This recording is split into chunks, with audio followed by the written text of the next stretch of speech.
Bon, allez, c'est parti, let's go. Salut à tous, j'espère que vous allez bien, c'est Vinsky et bienvenue dans cette vidéo qui va sonner un tournant sur ma chaîne YouTube et même dans ma carrière en général parce que ça va lancer un projet qui est tout simplement énorme. Je rentre vraiment dans une dimension qui m'est encore inconnue et je suis très fier de pouvoir le partager avec vous aujourd'hui. On va pas tourner autour du pot comme vous l'avez vu dans le titre, je vais reprendre un club de foot professionnel. Donc là forcément il y a plein de questions qui se posent, mais attends mais je comprends pas, les clubs pro c'est le PSG, Manchester, Juventus, Kevin Sky il est plutôt cool mais il n'est pas non plus multimillionnaire. Et ça je valide, je ne suis pas multimillionnaire. C'est pour ça que je vais vous expliquer de A à Z comment tout ça s'est fait et comment on en arrive là aujourd'hui. Vous le savez sûrement, j'ai deux types de contenus bien distincts. J'ai vraiment le côté plus personnel avec mes challenges, des vidéos YouTube, TikTok, Instagram, parfois j'affronte des pros. Et l'autre type de contenu c'est autour du club que j'ai créé en 2019, le Vinsky Football Club. Magnanville, maintenant il s'est renommé Magnanville parce que c'est la ville qui nous accueille officiellement. Et avec le temps, je me rends compte que le management dans le football, c'est vraiment le truc qui me fait kiffer. J'ai 33 ans, je vais avoir 34 ans début mars. Et comme tous ces youtubeurs que vous voyez grandir sur la plateforme, il y a aussi nos envies qui changent, on évolue et on a envie aussi de faire d'autres types de projets. Et moi, c'est un peu ce que j'ai ressenti aussi, hein. C'est tout à fait naturel, il n'y a rien de grave à ça. Je vais très bien. Cette mèche qui me saoule, voilà, on est d'accord. Je ferai un point sur le club en seconde partie de la vidéo parce que vous allez voir que ce projet de club pro, c'est juste un élément d'un plus gros projet, mais ça, j'en parle après. Mais le club, on a commencé au plus bas niveau et on monte de division en division. Je kiffe énormément. Tous les dimanches, je stream sur Twitch. Bien tiré ce corner, il est très bien tiré, c'est important, le but! Forcément, je gère les coachs, les contrats avec les sponsors, etc. Et j'aime beaucoup. J'aime aussi toujours tourner des vidéos, mais les deux ensemble, c'est juste kiffant. Et dans cette optique-là, l'été dernier, du coup l'été 2024, il y a une personne qui m'a contacté, du coup, ça sera un associé dans ce projet-là, qui m'a envoyé un mail en me disant: salut Vinsky, je te suis depuis longtemps, j'aime bien ce que tu fais, tatati tatata, t'avais plaisir, on met un petit pouce bleu. Et il me dit qu'il était directeur sportif plusieurs années dans un championnat tout petit en Europe qui permet d'aller se qualifier pour les compétitions européennes. Et ça qui est assez fou, Ligue des Champions, Europa League, Europa Conference League. Et je me dis attends. Forcément dans ma tête ça fuse, ok d'accord. Du coup je lui ai répondu, je lui ai dit ok c'est quoi le championnat, ça m'intéresse, pourquoi pas, j'ai envie d'en apprendre plus, de toute façon je suis un peu dans une optique où je me rends compte que le management du foot je kiffe, et j'ai vraiment envie d'élargir mes horizons. Et là il me parle de l'Andorre. Alors là il y a plein de gens derrière l'écran qui se disent c'est quoi?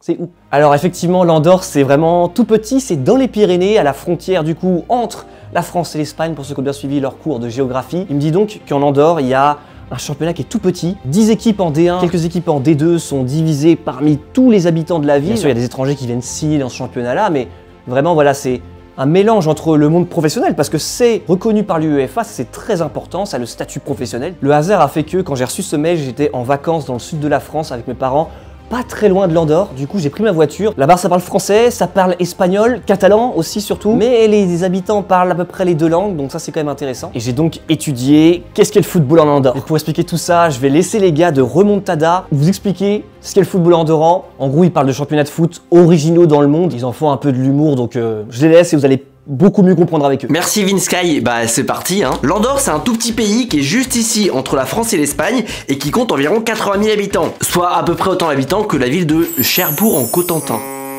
En Andorre, on a quand même deux divisions de football. On va surtout s'intéresser à cette première division. Dans la Ligue 1 andorrane, on a 10 clubs. Un club ici, un club ici, un ici. Ensuite, on a 2 clubs dans la ville d'Escaldès. Et enfin, on a 5 clubs dans la capitale, Andorre-la-Vieille. Donc vous voyez, en fait, il y a une grosse densité et il y a une grosse proximité entre les clubs, mais en fait, ça va même plus loin. En fait, comme en Andorre, il n'y a pas 36 000 terrains de foot, et bah toutes les équipes du championnat, elles se partagent le même terrain. Toutes les équipes, elles jouent leur match ici. Du coup, il y a un match le samedi soir, et ensuite, tous les matchs s'enchaînent le dimanche sur le même terrain. Et tout ça diffusé gratuitement sur Twitch. Bon alors tout ça, ça fait un peu amateur, hein, mais en vrai, le niveau du championnat andorran, il est pas dégueu. Hein. On n'est pas sur le cliché amateur où les gars sont boulangers le matin et footballeurs l'après-midi. Et non, en fait, en Andorre, toutes les équipes, elles sont professionnelles et donc les joueurs, ils sont footballeurs à plein temps. En fait, si on veut comparer le niveau à la France, a priori, les équipes de l'Andorre, elles auraient leur place entre la 3e et la 5e division française. Là, j'ai regardé sur Transfermarkt, les 5 meilleures équipes du championnat, elles ont à peu près la même valeur que des clubs de national comme Villefranche,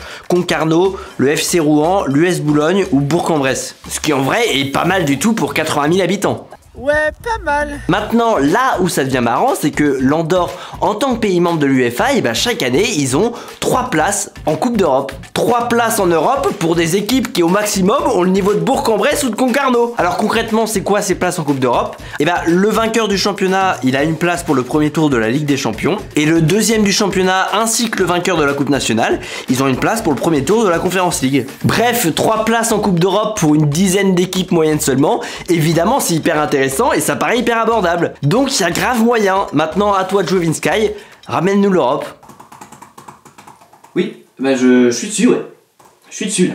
Donc là forcément les gars, mettez-vous un petit peu ma place. On peut reprendre un club là-bas et peut-être aller chercher de l'Europe. Moi je pourrais de mon vivant, quoi, vraiment de mon vivant, quoi, pas quand je suis mort. Aller dans une tribune et demander ok ma place 2B c'est ici, 2B ok c'est là, je m'assois ici.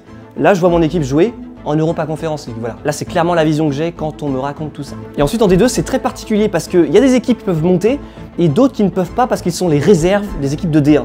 Donc parfois il y a 6-7 équipes, mais en fait il n'y en a que 3-4 qui peuvent monter et le reste ne peut pas monter, donc c'est vraiment un mini championnat resserré pour aller en D1. À ce moment-là, il y a 2 types de projets qui s'offrent à moi. Reprendre un club et devenir gérant d'un club professionnel, ça coûte de l'argent. Comme je l'ai dit, je ne suis pas multimillionnaire, je n'ai pas de multiplats à vendre, je n'ai pas de cristaux de menthe pour essayer d'amadouer des gens, voilà, je n'ai pas ça. D'un côté, il y a le projet de reprendre un club en D1. Pour devenir gérant de ces clubs-là, ce sont des sommes d'argent assez importantes. Plus t'arrives, t'es directement en D1, donc bonjour, ok, comment on fait? Ça va très vite, mais forcément, l'Europe et le haut niveau, tu es très vite dedans, quoi, et ça, c'est pas à négliger. Et d'un autre côté, tu as la D2, ça reste quand même des sommes conséquentes, mais on est beaucoup plus, en tout cas dans ma réalité à moi. Et surtout, tu as une année pour évoluer en D2, où le niveau quand même est un peu plus faible, de voir venir les choses, même si c'est sûr qu'il faut absolument monter en D1 très rapidement, parce que la D2, c'est pas ce qu'on vise de base, quoi. Le niveau à peu près, grossièrement, des joueurs qu'il faut pour de la D1, c'est des joueurs de niveau N3, N2, N1, grossièrement, c'est des joueurs plus hauts, c'est mieux. Et en D2, c'est quand même plus faible, tu as quand même du bon niveau, mais tu peux partir avec des joueurs un peu moins fort si tu n'as pas forcément le budget. Après avoir parlé avec mon associé, du coup cette personne qui m'a fait découvrir cette opportunité, avec mes proches, les gens avec qui je travaille au quotidien, le projet plus logique pour moi est de travailler en D2.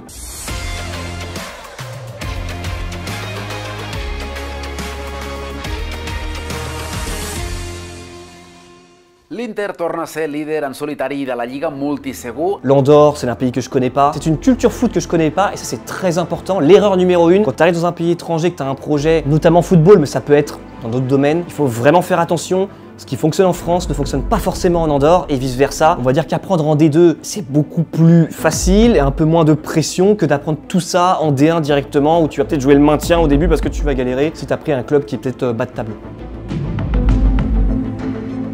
Alors maintenant vous allez me demander, mais qui est le club? L'équipe de Vinsky, elle commencera en 2e division et elle représentera la ville d'Escaldes.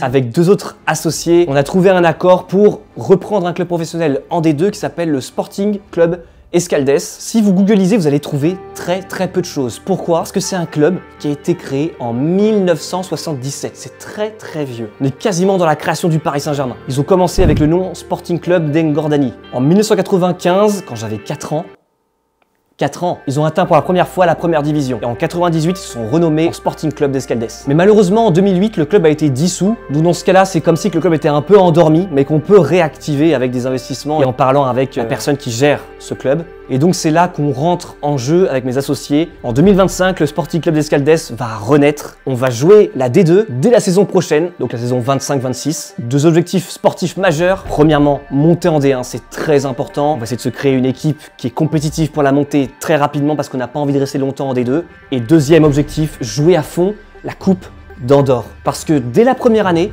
donc dès la saison prochaine, avec un parcours monstrueux, je vous l'accorde, parce qu'il faut affronter les meilleures équipes du championnat andorran, tu peux te qualifier pour l'UEFA Europa Conference League. Et là, les gars, ce serait juste fou. Je le répète, il faut gagner la coupe pour y aller. Mais vu que le pays est très petit, ça se joue entre 15-20 équipes. C'est dingue. En fait, ça peut aller très vite.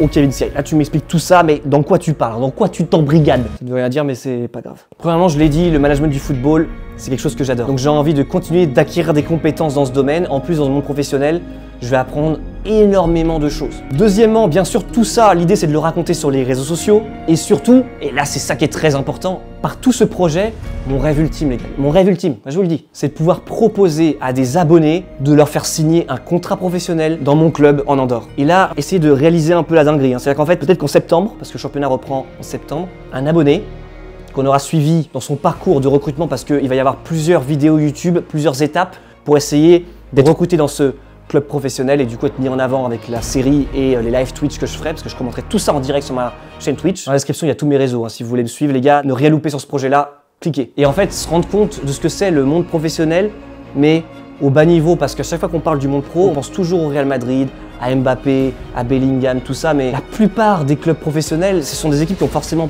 pas tout le temps beaucoup de moyens, parfois très faibles, mais ils ont quand même le statut pro, donc ils peuvent signer des contrats pro. Ça me permettrait aussi de boucler la boucle avec ma série 150 jours pour devenir pro. J'ai fait des tours d'abonnés en France, au Maroc, en Belgique, au Canada, mais j'ai pas pu trouver d'opportunité pour l'un des abonnés. Alors que maintenant, avec ce projet, je peux détenir entre guillemets la promesse du contrat professionnel et ne dépendre d'aucun autre club.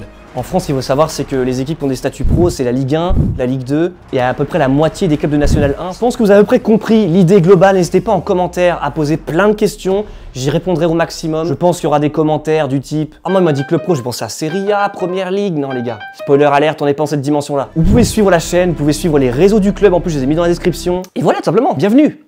Attends, comment on dit bienvenue en catalan? Benvingut. Ouais, peut-être que j'ai très mal dit. Désolé. Il y a aussi une raison pour laquelle je lance ce projet et qui est un peu la seconde partie de cette vidéo qui est aussi très important pour moi, c'est que je crée à mon échelle, à ma dimension aussi, mon football group, le Vinsky Football Group. Oui, c'est encore un nom très mégalo. J'assume, il a un club en France, ok. Le Sporting Club Escaldès, ok. Et il crée un groupe, pourquoi, comment, avec qui? Pour tout vous dire, cette vidéo, je la fais dans un Airbnb à Montréal, au Canada. En fait, ce projet d'Andorre, il est arrivé à point nommé parce que ça fait des années, et d'ailleurs, petite dédicace à Raim si elle regarde cette vidéo. On a fait des réunions il y a plusieurs années en arrière où je disais que mon rêve, c'était vraiment de créer un groupe de clubs de foot avec plusieurs antennes du Vinsky FC dans le monde. C'était vraiment quelque chose voilà, je me disais un jour, je vais le faire. Tu dis, ouais, on va le faire, hein, c'est pas, c'est pas facile. Et quand ce projet du Sporting Club Escaldès est arrivé, je me suis dit, mais oui, c'est ça.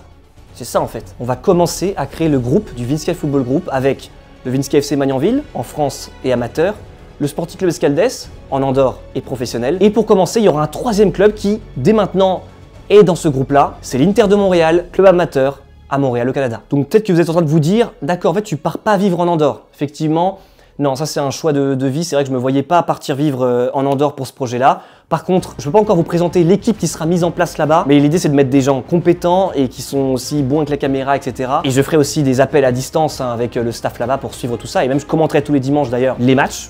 C'est important. Mais pour ce projet de groupe, j'ai décidé de partir en mission du coup au Canada, à Montréal. Donc là, j'y suis. Et l'idée, c'est de rester au moins jusqu'à la Coupe du Monde 2026. Voilà, c'est l'objectif. Pour ceux qui me suivent vraiment assidûment sur les réseaux, vous avez vu que j'y allais souvent. J'y suis allé 5-6 fois dans ma vie. C'est une ville que j'apprécie beaucoup, Montréal. J'ai maintenant beaucoup de contacts ici. Et j'ai donc proposé à l'Inter de Montréal, qui est un club créé par des Français qui sont venus immigrer ici, d'intégrer le groupe et de pouvoir profiter de toute cette aura, de créer des connexions entre les clubs. On trouvait ça très cool et du coup, ils sont partants. Donc je vais intégrer le staff du coup de l'Inter de Montréal et les aider à faire évoluer le club. Eux, ils sont en amateur. Aujourd'hui, en 2025, voilà l'état des lieux, le Vinsky Football Group qui travaille avec 3 clubs. J'aurai le temps de développer beaucoup plus en détail ce groupe et ses objectifs, mais si je fais juste un récapitulatif très rapide des 3 clubs et des enjeux avec ces clubs, on peut dire que le Vinsky FC Magnanville, c'est un club amateur qui joue en Détroit des Yvelines, en région parisienne. On a annoncé en début de saison que dans les 5 prochaines années, on veut atteindre le niveau régional, donc au moins la R3. Donc ça, c'est l'objectif avec la France. L'Andorre, on va commencer en D2. 2 objectifs. Le premier est très rapidement monter en D1, c'est très important. Et le deuxième, c'est de se qualifier pour un match européen dans les 3 prochaines années. Et pour l'Inter de Montréal, ils sont en amateur, ils n'ont pas encore de section de jeunes, que des adultes. Donc essayez d'avoir des licenciés jeunes et de voir comment faire évoluer l'équipe dans les niveaux du Canada, mais c'est très différent de l'Europe, donc il suffit pas juste d'être bon et de monter, à un moment donné tu bloques, il y a des contraintes qu'il faut résoudre, mais ça, je vous expliquerai ça très bientôt. Ce projet de groupe, il est juste énormissime, hein. Je me suis pas dit, avec un éventuel ego surdimensionné, je vais pouvoir tout gérer, 3 clubs comme ça, de mes petites mains sur un clavier, non, non, non. On est 3 pour pouvoir manager ce groupe. Donc il y a moi, ok, Vinsky, Vincent, c'est moi, salut. Ensuite, il y a Romain Puteau qui a rejoint le projet du Vinsky FC Magnanville dans les premières années. Là, actuellement, il est directeur sportif du club français et il est coach de l'équipe 1. D'ailleurs, on vise la montée en D2. Vous l'avez déjà fait, hein. Houille, on s'en sort bien, mais on passe à travers. C'est pas très agréable les matchs comme Houille, hein. où on n'est pas très beau, on finit par gagner, c'est cool, mais le contenu il est chiant même pour vous. Et ensuite, il y a Jérôme Faugeot, c'est l'ancien professionnel qui nous a rejoint en tant que joueur au Vinska FC Magnanville. Il est dans une phase d'après-carrière, il cherche des projets aussi, notamment dans le foot, qui le stimulent, et quand je lui ai parlé de tout ça, ça lui a plu. Romain qui pourra apporter sa crédibilité sportive parce qu'il a son diplôme par exemple UEFA-B, donc c'est quelqu'un qui a vraiment des bonnes compétences dans le foot tout simplement et dans l'encadrement. Et ensuite il y a Jérôme Faugeot qui a connu lui le monde pro, où il a joué beaucoup en Ligue 2, un tout petit peu en Ligue 1 avant de tomber malade malheureusement pour lui. Il pourra apporter son expérience du monde professionnel tout simplement. Je pense que j'ai fait à peu près le tour, il y a beaucoup d'informations. Ce qui est important à savoir maintenant, 3 choses. La première, c'est que pour rien louper, il faut vraiment idéalement suivre tous les réseaux, c'est-à-dire les réseaux du club, Andoran, mes réseaux, les réseaux du Vinska FC, si vous voulez vraiment savoir tout ce qui se passe. Tout est dans la description. Voilà, si vous voulez nous suivre, n'hésitez pas, vous êtes la bienvenue. Deuxièmement, la prochaine vidéo, ce sera pour vous présenter le club plus en détail, le terrain par exemple, où est-ce qu'on joue, les vestiaires, les joueurs qu'on va essayer de recruter, etc., etc. Ça sera la prochaine vidéo et surtout, et ça c'est le 3e point, pour ceux qui espèrent signer un contrat professionnel dans ce projet-là, il y en aura très peu à gagner par contre, ça c'est clair, parce qu'avoir un étranger en Andorre, pour plein de raisons, ça coûte pas mal d'argent. Et ben j'expliquerai tout dans cette future vidéo. Voilà, je vous dirai les dates de détection, il y en aura plusieurs. Mais si vous me suivez sur Instagram, YouTube, etc., vous ne pourrez pas passer à côté. J'attends beaucoup vos commentaires, je pense qu'ils vont être hyper constructifs. Peut-être me dire, voilà, déjà ce que vous pensez du projet en global, qu'est-ce que vous attendez comme type de contenu, qu'est-ce que vous espérez de tout ça, est-ce que vous trouvez ça cool? Dites-moi et moi je regarderai et on pourra échanger dans l'espace commentaires. À très vite, c'était Vinsky pour le lancement d'un très gros projet et j'en suis vraiment fier. Bon, peace and game et salut les gars.